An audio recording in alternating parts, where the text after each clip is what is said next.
near the coast, near the mountains? Where is that area? That is in what's called the Research Triangle, so it's in between Raleigh, Durham, and Chapel Hill, about 2 hours from the coast. Nice. Are you a police officer, or do you work with police officers? I'm not a police officer, but we work on a regular basis with police officers and with police agencies in North Carolina and across the country.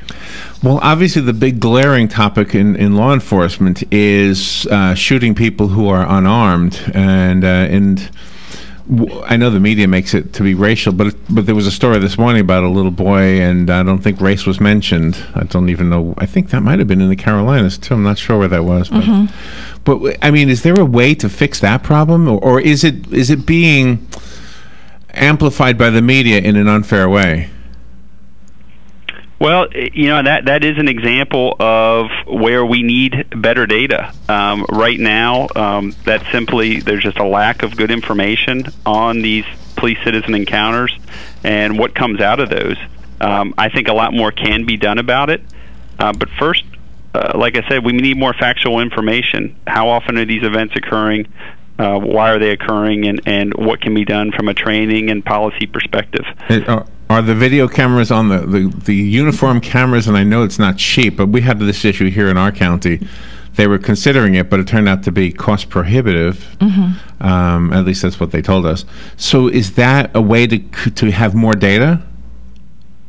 That's one step. The body-worn cameras, I think, are an important step, but they're not a solution to all these issues. More needs to be done, and one of the things we're trying to do with the NCSX project, which is an iterative step to move 400 key agencies to incident-based reporting, is part of that overall larger discussion. I think all of this quick access sometimes is very derogatory toward law enforcement officers, that they can't get their plans together before people are surmising what the plans will be.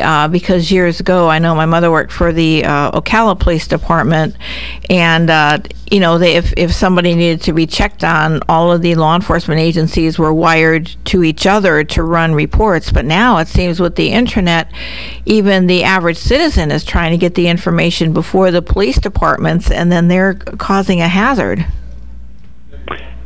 Yes, I think sometimes people do jump to conclusions, but also we need to develop just a better framework for higher quality, more standardized, and better data on what police do and what they see in the communities.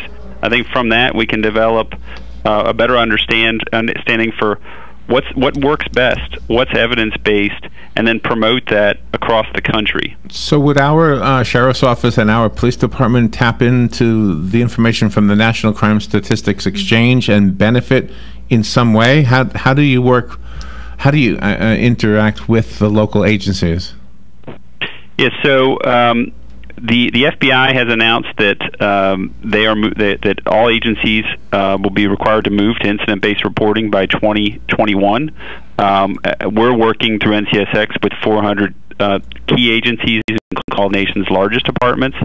But one of the ways departments can find out more through their state criminal justice programs, or through RTI, or through the FBI or BJS.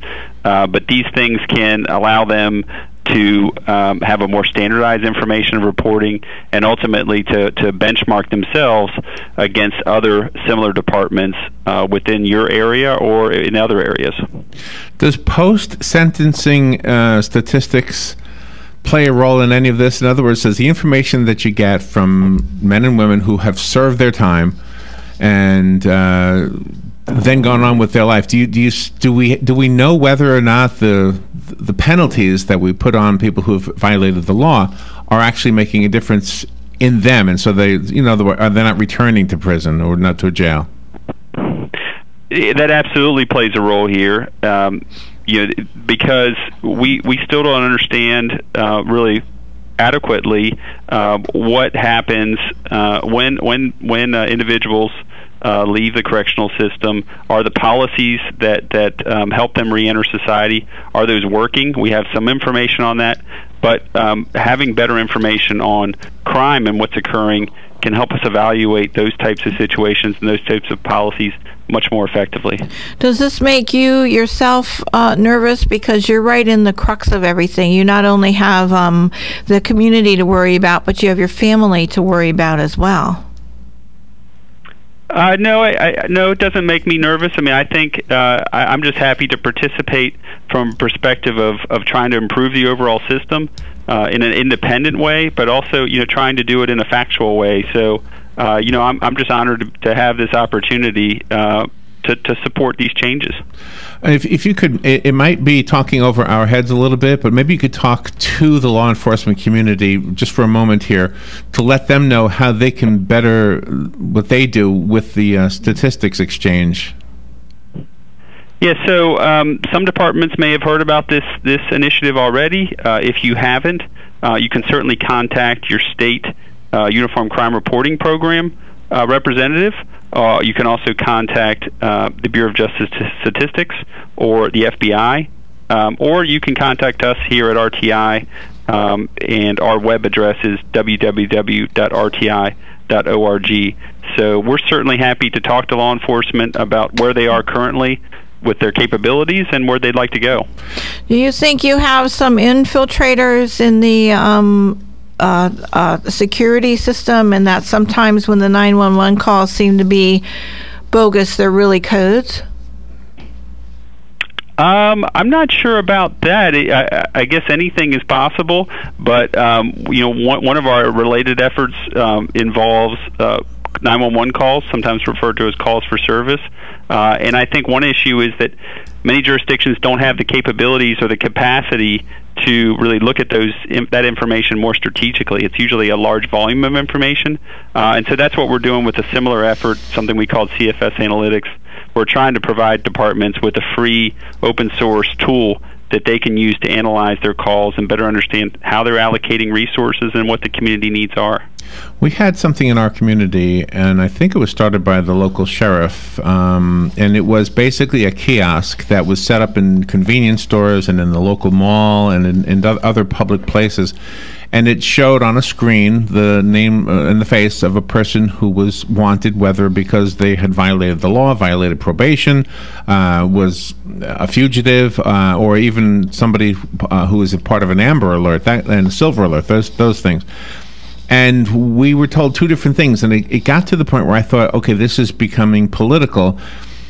Those who were for it and those who were against it. But I don't know the real truth, and I don't mean to throw you a curveball, but did that help to prevent crime at all, or to solve crime at all? Do you know, or are you in the dark about that particular program?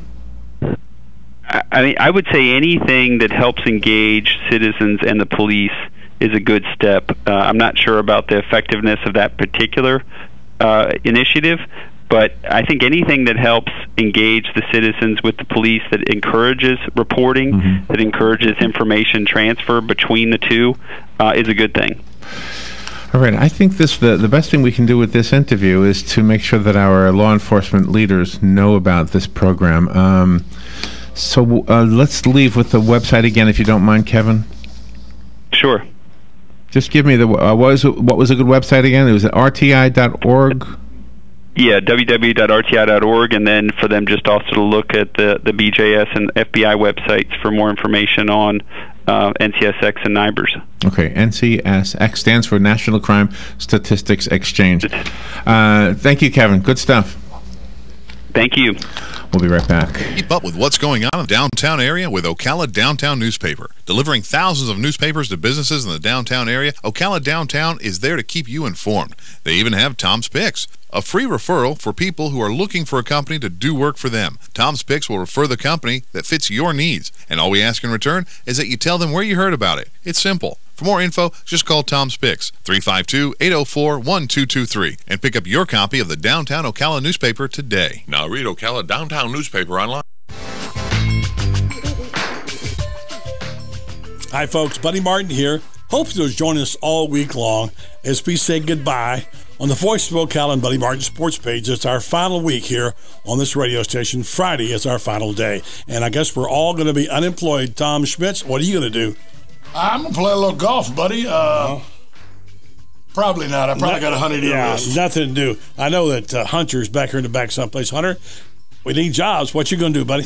Buddy, I'm just going to, hopefully I'll get a job rolling around here carrying people on the back of my chair. I'll start my own version of Uber called Wheels Up. I like it. Wheels. Oh, enterprising people here on the program. We've enjoyed it, folks. Thanks to all of our sponsors and our friends, and thanks to everybody here at the